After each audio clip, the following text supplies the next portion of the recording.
This is Connie Haxby, and I am wanting to talk to you today about something called reframing.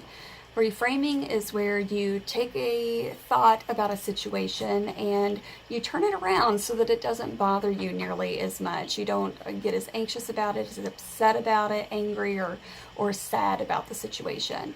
An example of this is, if you had let's say, a loss of a friendship, a loss of a relationship.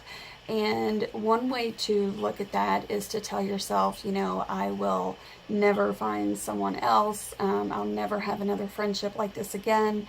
This person was my world. I'm going to be sad forever. Any of those really negative, unhealthy, irrational thoughts that we tend to have when we have the breakup of a relationship or the ending of a friendship.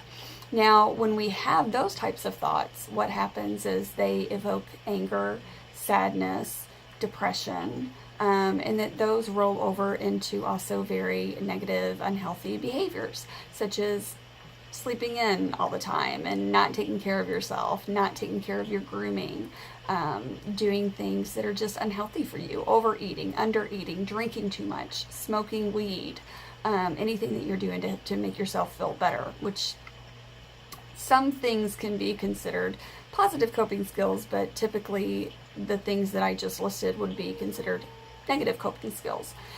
Reframing, what we do with that is we take those thoughts and we take those emotions and we say, okay, well, what's another way that I can look at this situation so that I don't get as triggered and upset about the situation?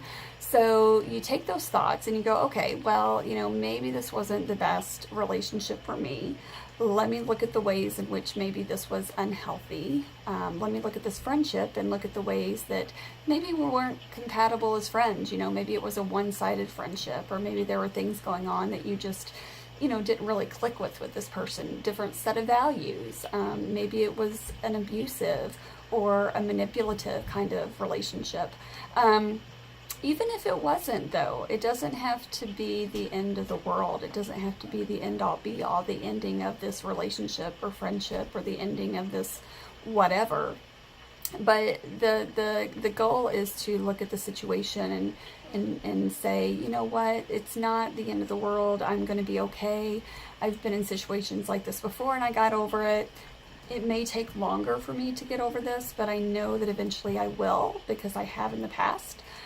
This was an opportunity for growth. It's an opportunity to look at maybe things that I did in the relationship or friendship that maybe weren't healthy as well. And then those types of thoughts will typically turn into things like contentment, or just having a better overall feeling about the ending of this relationship. Now, that doesn't mean that there's not going to be some grief, because it is a loss. So you're still going to have some of these feelings, but you're not going to dwell on them as much, and they're not going to hamper your day-to-day life as much. So that's one thing to keep in mind. That's called reframing. There are many different ways to do that. That was a pretty standard, maybe a little bit of an extreme example. Another way that we could look at it is, I'm someone, I'm not crazy about the rain. So if I wake up in the morning and I see that it's raining out, not a fan. Maybe my first thought is, oh, it's raining and I hate the rain and it's going to be dreary all day and nobody knows how to drive in the rain. But the way that I could reframe that is go, you know what, but it's better than drought. And, maybe I have an excuse today to wear my hair up in a ponytail because it's going to be frizzy anyway. So don't have to do my hair. That's always a plus. So reframing, try it and see if that does anything for your mental state. We're not trying to make something that's true not true.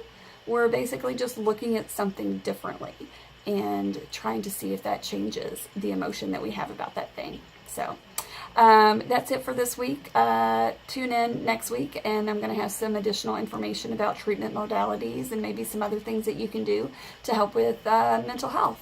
Until then, have a great weekend.